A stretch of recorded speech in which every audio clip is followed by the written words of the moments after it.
There's a lot of confusion over the concept of healthy aging, often because there's a whole heap of people with vested interest trying to sell you their products, their exercise programs, or whatever it is. It's really simple. The single biggest concept behind healthy aging is disease prevention, along with reversing chronic illness.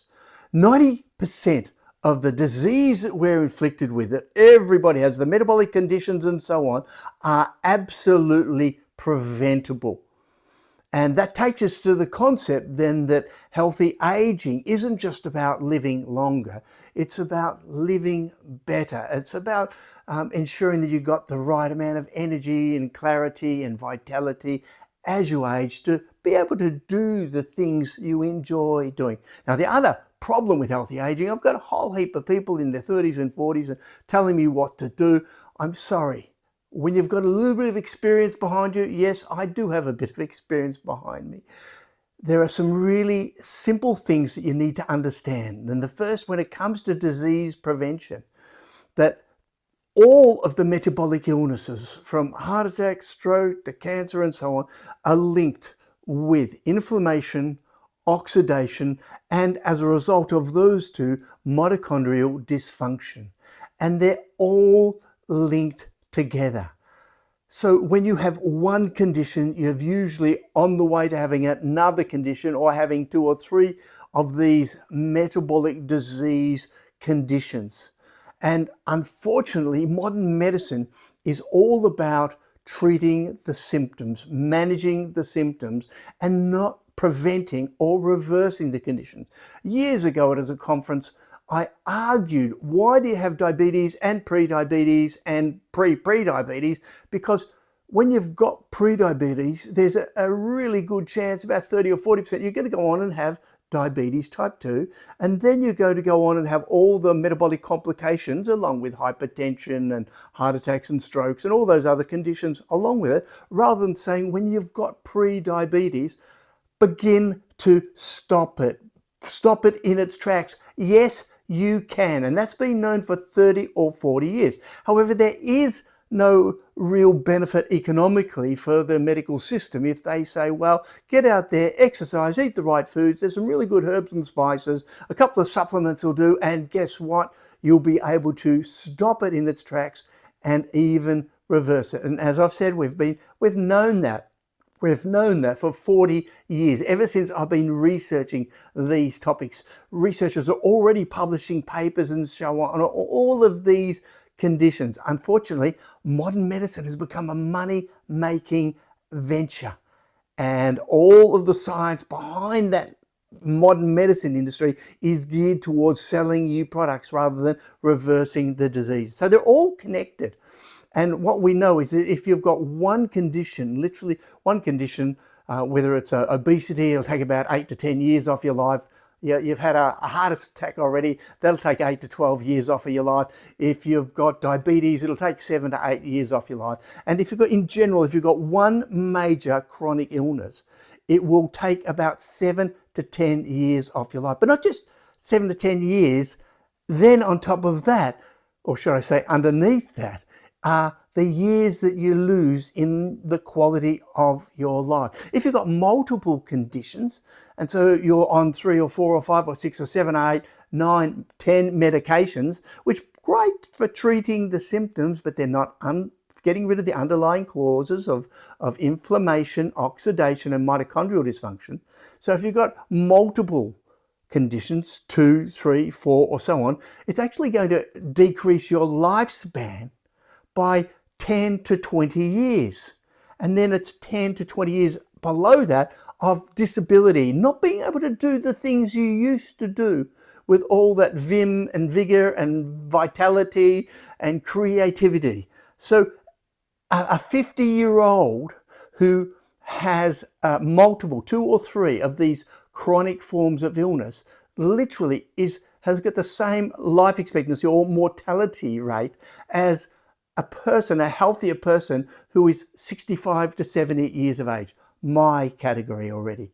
So what we need to do with healthy aging, and I'll show you in a moment, some of the simple steps and strategies that you can begin to reverse these conditions, to prevent them, first of all, from getting any worse or even developing them, and reverse them. Once we've got to that, then we can tweak it with all the specialized supplements and so on. But until that, we need to work on the basics.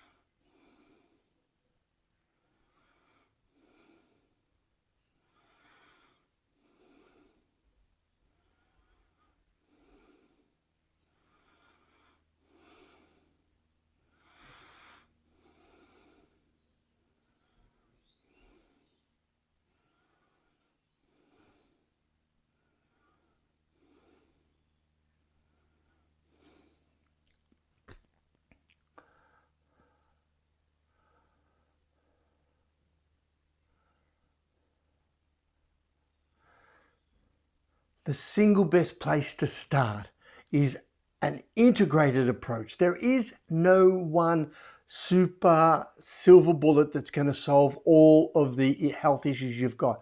But it's really about a concept I developed years ago called diet, environment, attitude, lifestyle. It's looking at all of those because they all have an impact. Now, there's a lot of people out there who tell you, oh, it's got to be the exercise. You know, you've got to do the exercise. You do have to do the exercise. That's right. But the exercise with really crappy food is going to make you die younger anyway. So it's really about getting the balance. And if you've got the stress in your life and no connections and all those other factors, exercising in a very polluted environment, well, you can understand it. So it's about getting diet, your environment, attitude, and that refers to stuff like your stress and the positiveness in your life, as well as your lifestyle, then the L in the deal. And lifestyles, things like sleep, the connections, your physical activity, and so on. And I've been teaching this for 35 years. And each one of those areas literally contributes about an 8-year decline if you're not doing it properly. And if you do your maths and you're not doing any of those properly, well, you're going to die really early. You're going to have increased mortality at a very early age, and that's unfortunate. But I want to put it in perspective, just to give you an idea. If you have hypertension, and the big emphasis out there is get off salt, you've got to get off salt, that makes such a small difference. There is no valid science out there to say it's going to make anything but this much difference in your hypertension, first of all, and your mortality and or chronic illness. So salt is an incredibly small player. In fact, I supplement personally with salt. So coming back to it, hypertension, high blood pressure, literally will take on average 0.3 years off your life. And yet we emphasize it so much, and you go on so many drugs and medication.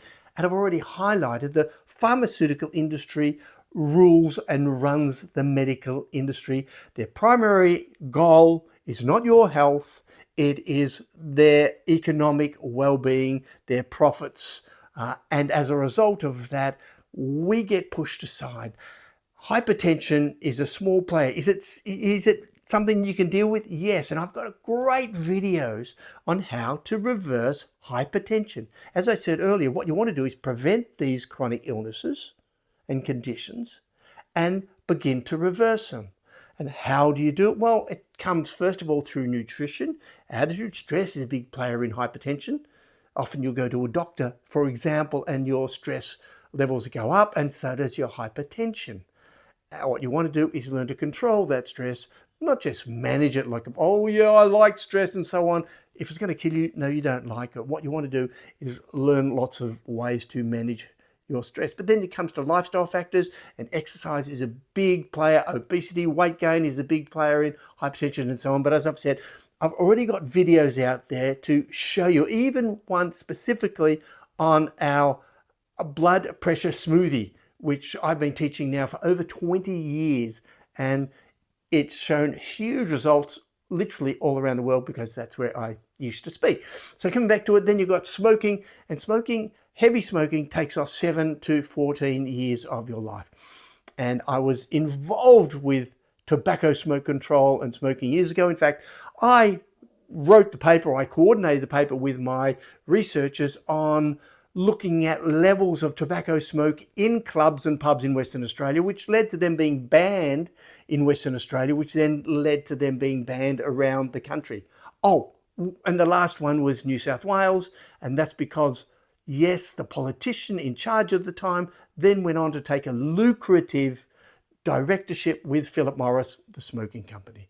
So you can see the vested interests of all these, the pharmaceutical industry, the food industry, the smoking industry, they're all intertwined in there, into the politics and so on.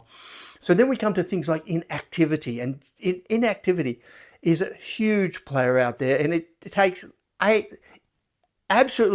being inactive will take about 8 years off your life. And if you increase it by just say 5,000 steps, not too much, 5,000 steps, 3 times a week, it increases your life expectancy by 3 years. What a great win. So if you're walking every day, and I'm a big believer in activity, today I've done about an hour and a half walking. I've been to the gym, I've been to the sauna. I'm fortunate because at my stage of life, I've got more time to devote to my health, which I'll touch on at the end. Then you've got things like your diet, and ultra processed foods are a big killer there. They've done enough maths and statistics on all of this to show that just one soda or one hot dog literally takes about 36 minutes off your life per serve. So imagine you're having 4 serves a day. That's something like a 62% increase in your risk of mortality. That is scary. And then you've got factors, your social factors, which fall into the category of lifestyle, and things like the connectedness and how important that is. We often don't consider connectedness as an important part, but the loneliness leads to stress, as well as often poor eating habits and so on. But if you're 60 years of age and you lack social connection, it decreases your life expectancy by about 3 to 5 years. And if you're just register or count yourself as being lonely, then it increases your mortality risk by 26%, social isolation about 29%, and living alone 32%. So there's all these factors in there. So the way I put it pretty simply is that each one of these areas, as I've already said, adds on or takes off about 8 years of your life. And the great thing is when you combine them all, you lead to a long and healthy life. Now you're probably saying, well, life expectancy in Australia and the US and around the world has gone up. Yes, it has, but it's probably reached a peak. And in the US about 4 or 5 years ago, it started to decline. Now, again, I'll put this in perspective. The US uses more pharmaceuticals than the rest of the world combined. So if the pharmaceuticals work so brilliantly, you'd imagine that they would have the longest life expectancy, but they don't, because they don't have the right diet, environment, attitude, and lifestyle. And then when you look at some really basic concepts like nutrition, deficiencies in nutrition, and the vast majority of the populations in developed countries have nutritional deficiencies, and it starts off, the most common ones are things like magnesium, vitamin D, and iron. And magnesium is involved in hundreds of reactions around the body, and just a small decline in magnesium increases your risk of blood pressure, increasing blood pressure by about 2 to 4 milligrams, which, by the way, is, if you take a medication, it'll lower it by about that same. So what would you rather do? I'd rather add in the magnesium, of course, and the other things I've already suggested in the hypertension videos that I've already done. But it increases your risk of stroke and other forms of cardiovascular disease, heart attacks. So the message is you want to get your magnesium up, and that's really simple. See, what I'm trying to do is spell out some simple things that people can do to increase their life expectancy and the quality of their life all the way through. Vitamin D deficient, extremely common. And there's a lot of people out there who, well, they get into the sun and they get the, plenty of sunlight and so on, but they still don't have high enough vitamin D levels. And vitamin D is really important for so many factors, in particular, your immune system, cancer and cardiovascular disease. A reduction of vitamin D leads to something like 25% increase in your risk of all-cause mortality. So that's all the forms in cancers, cardiovascular disease, and so on. And just a 10 to 35% increase in your risk of atherosclerosis, which is the buildup of plaque in your arteries, and cardiovascular mortality. That's vitamin D. Now, why, if you're getting all the sun, isn't it converting? Because you're probably low in iron. And low iron and low vitamin D go hand in hand. Now, I cover both of these in the videos showing you why they're intertwined and why they're linked, and of course, how to increase your iron and vitamin D.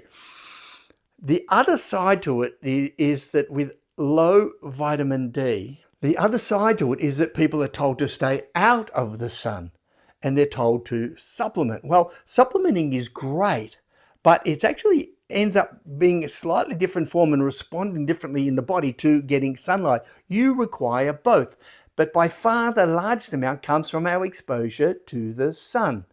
And again, I have videos on the benefits of sunlight, not just for vitamin D, but for a whole raft of other chemicals that your body produces when it's exposed to the sun, which links into the lifestyle factors I'm talking about.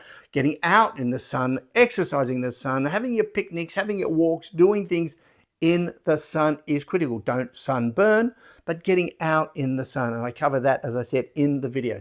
Then we go on to something as simple as low iron. The most significant nutritional deficiency in the world, and particularly with women. And it leads to so many adverse effects throughout, not just the fatigue and exhaustion and rundown and falling out hair and nail problem and all those skin and nail and bone conditions like osteoporosis, sarcopenia, which is a loss of your muscle mass as you age, because iron is involved in protein synthesis. So you end up with osteoporosis, which, by the way, requires proteins more than it does calcium. And of course, it leads to things like mitochondrial dysfunction, which runs every single cell in your body. So you can understand the importance of something like getting iron right. And we have 7 videos currently up on steps that you can take to increase your iron. There is no reason for anybody to have low iron, low vitamin D, low magnesium in this day and age. And then finally, with just a little basic concept of nutritional deficiencies, you need to understand that your health is the single most important factor in your life. It disappears, you disappear. It starts to diminish, you complain about the aches and the pains and the sufferings and the visits of the doctors and the side effects of the medication and so on. But we often don't take health seriously. We often don't think, well, how much time do I need to put in? And my suggestion is really simply, we need a couple of hours a day specifically for our health. Now, and my model for health goes a little bit like this. This is my graph for health. As you're younger, you don't have to focus so much on your health because you're outside eating well, you're in the sun, being active. You've got your parents who are telling you to eat the veggies, eat the fruit, eat the nuts, eat the seeds, or at least I hope they are. Maybe you can tell them as well. So you've got that already, a natural process whereby you are getting to health. Unfortunately, what happens is for most of our biochemicals in our body that regulate our body, for males, testosterone, women, estrogen, but all of us, our mitochondrial function, all of our chemical processes after about 25 to 30 start going down. Hence, you see an increase in osteoporosis and all of these conditions related to a little bit of aging after that 25-year period, 25 to 35. And so it's at that period that you need to make sure you focus on your health and increase the amount. And as you get to retirement age, make sure you've got plenty of time for your health. It doesn't have to be extreme. As you'll see from all my other videos, it can be simple things like walking, getting out there and walking those 5,000 steps a day or 3,000 every second day. It doesn't matter. Just getting out there and being active, changing your eating habits. And another concept linked with all that as we age, it's that we don't age on a nice decline like that. It actually goes in steps. And from both personal experience and from speaking to thousands, tens of thousands of people throughout the last 30 years on healthy aging, it goes in steps. And these steps are when something goes wrong with you. You've got a little glitch in your life. It might be you catch a virus, and as a result of the virus, you're knocked around for a few days. It takes you a few more days to get out of it, but then you stop doing your walks and you've stopped eating healthily, and oops, all of a sudden you go there. It's really important to make sure that when you get over that virus, or when you get over that little ache or pain or break, whatever it is, that you then increase to where you were before, maybe even a little bit more, to build up slowly, but to get back to where you were. Because we tend to get sick, then we tend to get, okay, we head down again, then we get sick again. And every time we get sick, our life expectancy drops off dramatically. And as we age, there is a tendency to increase the rates of disease and disability. So these keep happening. And for example, the mortality of someone who has broken a hip is very high.